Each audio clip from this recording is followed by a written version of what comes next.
Ya pemirsa, kasus penipuan terhadap calon pekerja migran Indonesia ataupun penempatan PMI secara non-prosedural ini tampaknya masih terjadi, termasuk juga di Jawa Timur.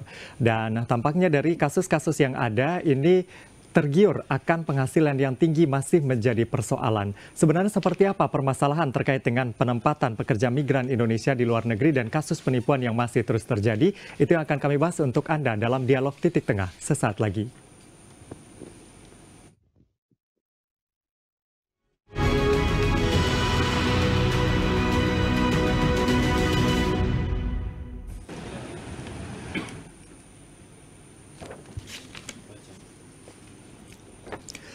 Kantor Imigrasi Kediri menangkap seorang perempuan yang akan mengirim 6 pekerja migran non-prosedural ke negara Kamboja.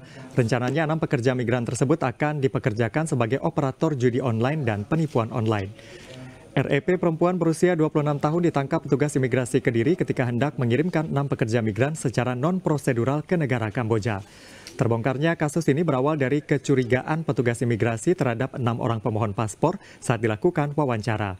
Ke-6 orang tersebut mengajukan permohonan paspor dengan tujuan wisata. Namun setelah diselidiki lebih mendalam, ternyata 6 orang tersebut mengurus paspor atas arahan REP. Ke-6-nya akan dikirim ke negara Kamboja untuk dipekerjakan sebagai operator judi online dan penipuan online dengan gaji antara 4 hingga 7 juta rupiah setiap bulan. Atas perbuatannya, REP terancam dijerat pasal 126 26C Undang-Undang Nomor 6 Tahun 2021 tentang keimigrasian dengan ancaman hukuman 5 tahun penjara.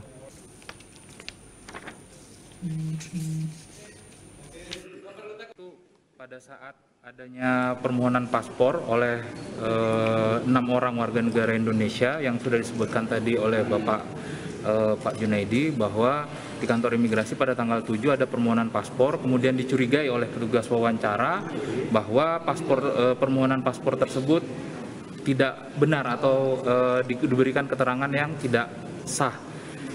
Kemudian dilaporkan kepada subseksi intelijen untuk dilakukan pendalaman. Setelah dilakukan pendalaman, diketahui bahwa ke-6 orang tersebut diarahkan oleh seorang perempuan berinisial REP untuk melakukan permohonan paspor di kantor imigrasi Kediri dengan menyatakan bahwa mereka akan wisata. Padahal tujuan sebenarnya adalah untuk bekerja di Kamboja, dipekerjakan di Kamboja sebagai operator judi online maupun operator komputer. Dalam hal ini seperti yang sudah disebutkan oleh para saksi itu menjadi penipuan online.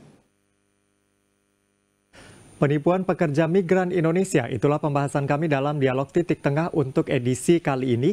Dan sudah hadir sejumlah narasumber untuk membahasnya. Yang pertama akan saya perkenalkan terlebih dahulu bergabung dari luar studio, Pak Syahrul Mubarak Yamang yang merupakan Kasih Intel Dakim Kantor Imigrasi Kediri. Selamat siang Pak Syahrul.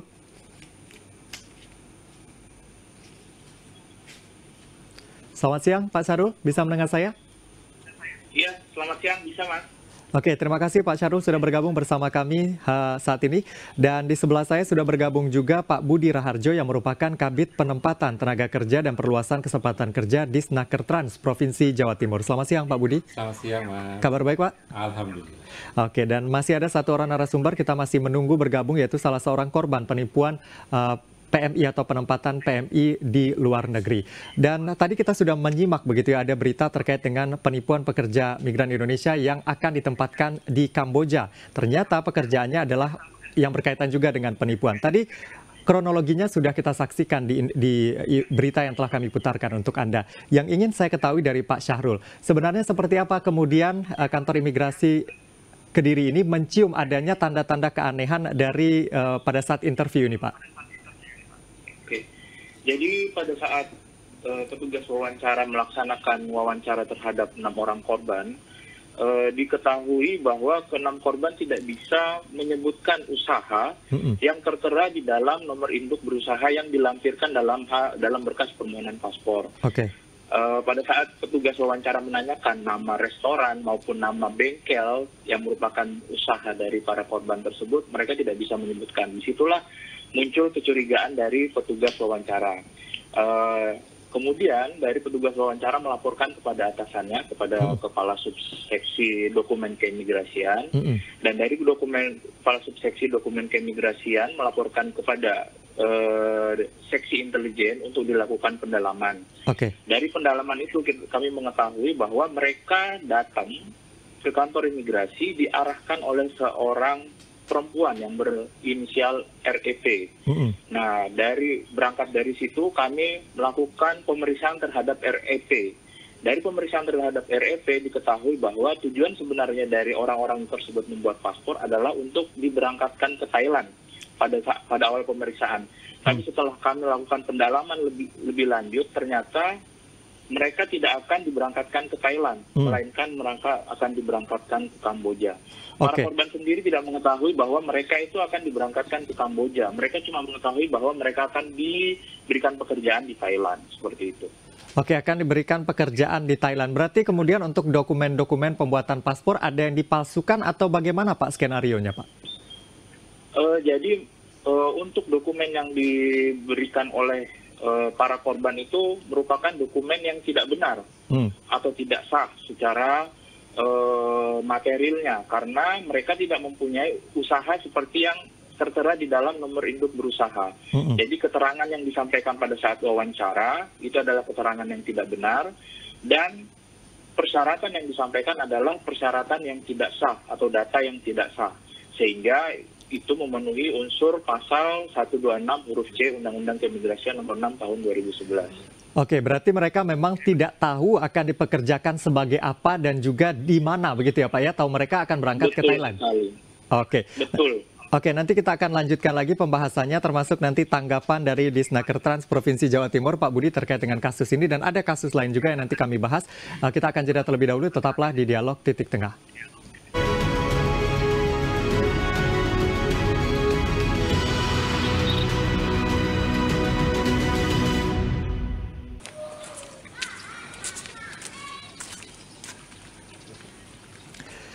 Setelah gagal menemukan Ismi Asih di rumah sekaligus kantor PJTKI di Desa Mojodewur, Kecamatan Mojowarno, para korban penipuan ini mendatangi Mapolres Jombang.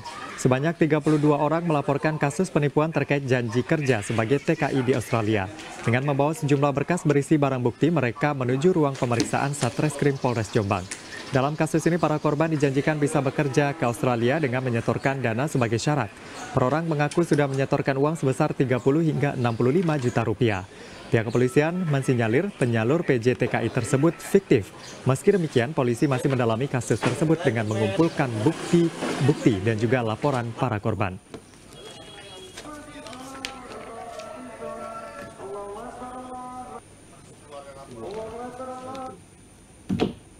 Masih bersama kami di Dialog Titik Tengah, sudah bergabung satu orang narasumber lagi, yaitu Pak Kacung yang merupakan korban penipuan asal Lamongan yang beritanya baru saja Anda saksikan. Selamat siang Pak Kacung, bisa mendengar suara saya? Ya, selamat siang Pak. Ya, selamat siang. Terima kasih sudah bergabung bersama kami.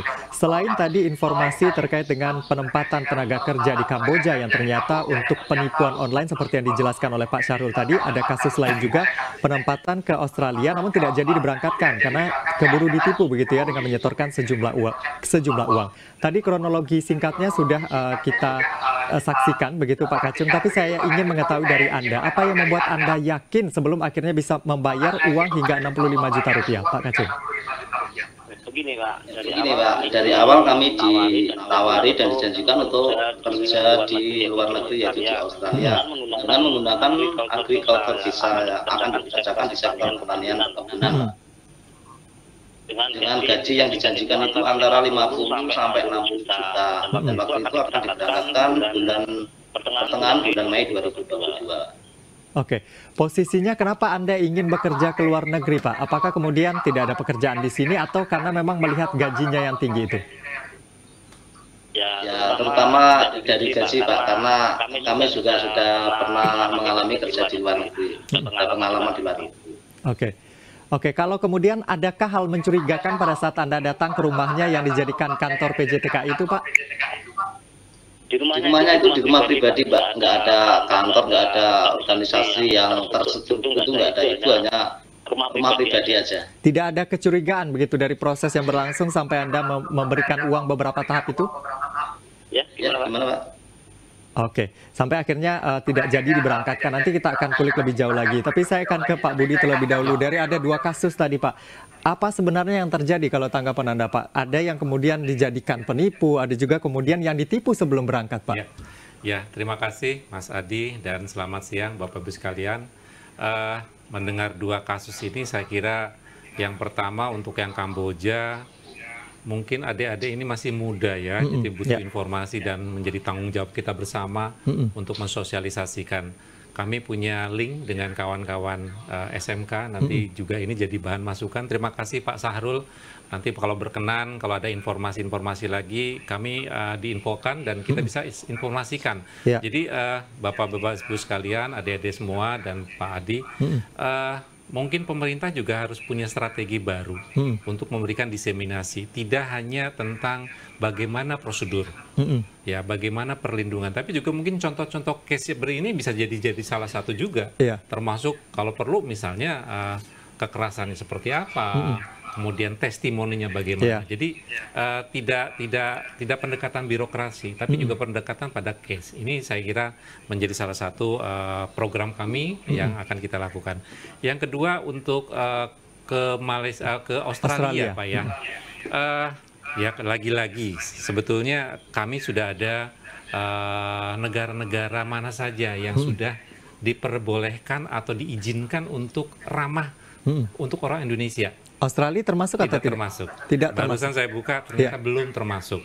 Ya, jadi setiap waktu, setiap saat negara-negara yang memiliki perlindungan bagus dan negara-negara yang memang sudah ada MOU dengan kita itu kita review. Nah, problemnya mungkin tidak sampai, apalagi tadi saya lihat beliau tidak pakai, kalau sekarang bukan PJTKI Mas Adi, namanya P3MI. P3MI, ya, jadi saya kira ini juga jadi buat pelajaran buat Bapak ya, bahwa yang paling penting sebetulnya dicek dulu lah PT-nya itu resmi apa tidak, dan itu Disnaker yang bisa lebih paham. Tapi itu. Kalau informasinya tidak sampai kepada masyarakat seperti Pak Kacung ini, apa yang salah Pak? Bisa juga karena mungkin terputus ya. Pak Kacung punya pengalaman pernah bekerja, dia mungkin pernah sukses. Nah sekarang, yang kedua mungkin masih punya berpikir bahwa birokrasi itu malah justru mungkin panjang, tambah lebih sulit dan yang bersangkutan mungkin butuh cepat. Bisa juga seperti itu. Nah, yang berikutnya lagi adalah Pak Kacung mungkin ada di desa, sementara kami ini kan adanya di... Itu diakui menjadi PR juga ya Pak? Yes, betul. Kita akan ke Pak Kacung, kita akan tanya lagi. Tadi Australia tidak ramah, kenapa kemudian... Dan tidak tercatat. Dan tidak tercatat. Pak Kacung, kenapa Australia? Siapa yang merekomendasikan? Ya, waktu itu saya diperkenalkan oleh seorang teman saya dari Kertosono, katanya waktu itu saya ditawarin dan dijanjikan karena waktu itu katanya ada program pemerintah yang lagi dibuka kerjasama antara Indonesia dengan Australia dengan menggunakan visa agriculture yang akan dipekerjakan di sektor pertanian dan perkebunan. Oke, memang ada embel-embel kerjasama pemerintah. Pak, apakah ada sosialisasi di tempat Bapak? Ini harus dicek terlebih dahulu, begitu seperti yang disampaikan tadi. Apakah ada sosialisasi? Tidak ada sosialisasi. Cuma saya diyakinkan dengan selebaran kertas, semacam job offer atau JO itu, yang itu katanya hasil pertemuan dan rapat sama Pak Budi itu. Jadi memang ada cara-cara ya Pak Budi ya yang dilakukan oleh oknum yang saat ini masih diburu. Pak, kalau kemudian tadi dokumen-dokumennya tentu ada banyak yang harus dipersiapkan. Nah ini bagaimana penyiapan dokumen? Apakah Anda sudah mendapatkan dokumen untuk keberangkatan dari yang bersangkutan yang saat ini sudah dilaporkan ini? Untuk dokumen yang untuk pemberangkatan waktu itu saya mendapatkan, bukan mendapatkan, tapi saya dibimbing lewat HP-nya itu berupa visa sama tiket di penerbangannya, Pak. Kalau untuk paspornya bagaimana, Pak? Anda sudah punya paspor atau harus bikin ulang sebenarnya? Sebelumnya saya sudah ready untuk paspornya. Dan Anda setorkan juga begitu pada saat ingin berangkat ke ISMI ini, Pak ya? Ya, waktu kita mendaftar itu kita menyerahkan sejumlah berkas antara paspor, KK, KTP, ijazah, akte, dan foto 4x6 5 lembar itu. Oke. Sampai akhirnya ternyata pada batas waktu yang ditentukan dan sampai sekarang Anda tidak diberangkatkan ya Pak ya? Tidak diberangkatkan. Kami mengalami penundaan itu 3 kali, Pak. Lebih 3 kali. Sempat berusaha untuk cross check kapan diberangkatkan begitu Pak? Pertama kami janjikan berangkat tanggal 20 Juni 2020 dan sampai saat itu kita gagal berangkat dan tidak jadi berangkat. Itu alasannya karena ada beberapa kandidat yang belum menyelesaikan pembayaran, Pak. Oke. Akhirnya ditunda lagi sampai tanggal 28 Juni. Terakhir kapan Pak? Penundaannya sampai kapan terakhir? Terakhir tanggal 18 Juli 2022, Pak. Dan sampai saat itu juga nggak jadi berangkat lagi. Alasan mereka itu lagi suasana di sana itu nggak kondusif, banyak yang dideportasi. Oke, nanti kita akan bahas lagi, termasuk nanti Pak Budi, kenapa ya banyak yang memilih bekerja di luar negeri? Apakah tidak tersedia lapangan pekerja yang layak di Indonesia dan di Jawa Timur ini? Nanti kita akan bahas, tetaplah bersama kami di Dialog Titik Tengah.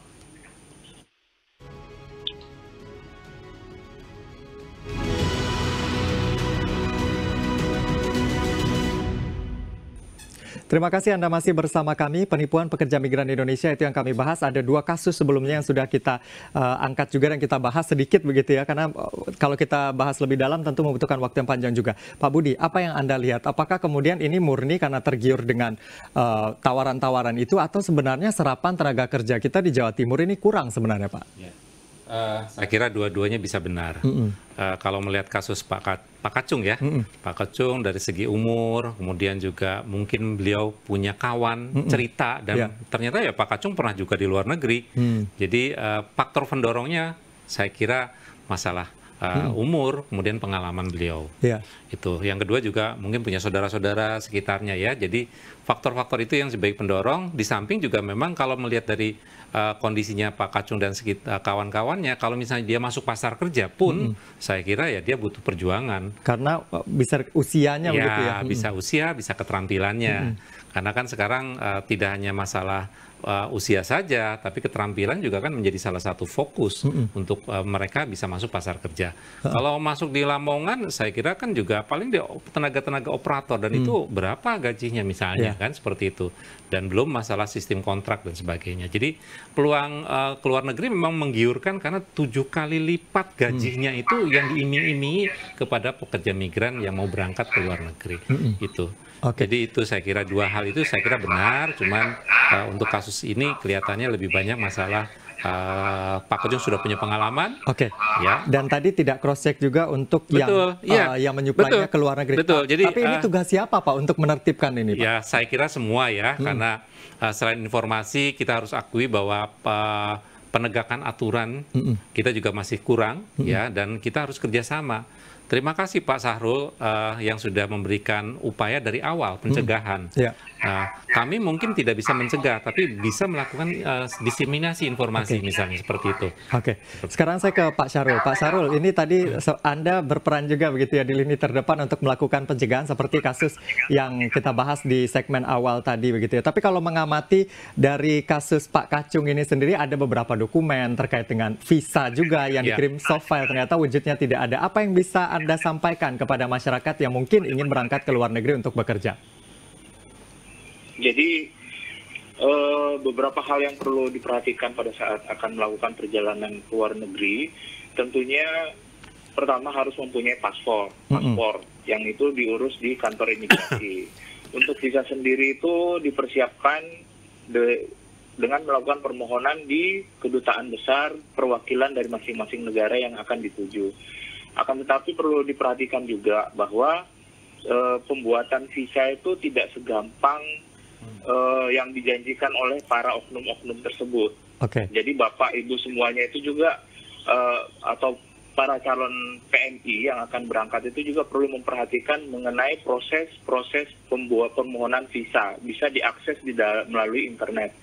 Jadi tidak segampang yang dijanjikan oleh petugas, yang dijanjikan oleh agen-agen oknum untuk pemberangkatan TKI seperti itu. Persyaratan-persyaratannya juga banyak, apalagi untuk melakukan pekerjaan. Sama halnya dengan tenaga kerja asing yang akan bekerja di Indonesia. Tidak serta-merta bisa bekerja di Indonesia. Tapi ada persyaratan-persyaratan khusus yang harus dipenuhi oleh tenaga kerja asing tersebut. Seperti itu.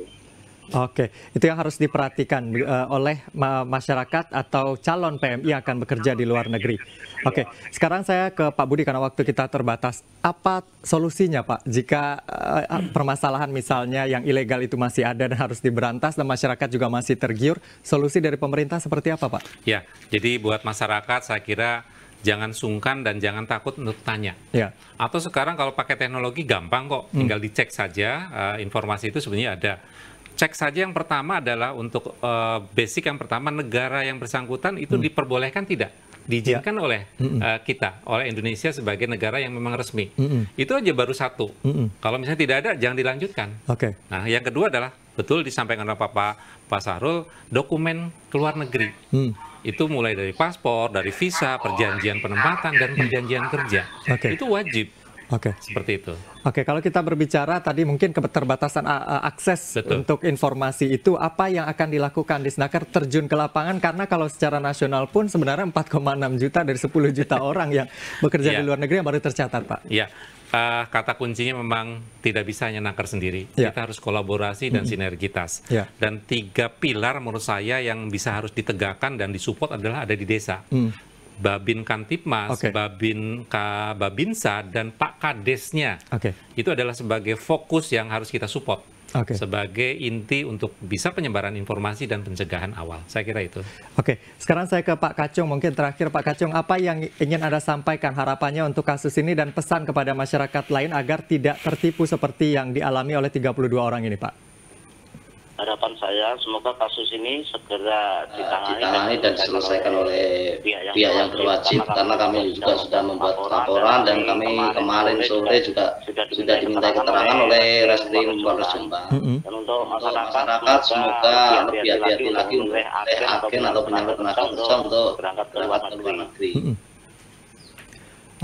Dari pengalaman Anda mungkin Pak Kacung, apa yang harus diwaspadai dan harus dicurigai begitu dari oknum-oknum yang memanfaatkan keadaan seperti yang tersangka, yang pelaku ini, Pak? Yang kami curigai waktu itu pemberangkatannya itu tunda-tunda itu. Kalau memang ada kecurigaan seperti itu, langsung lapor begitu ya, Pak ya? Iya.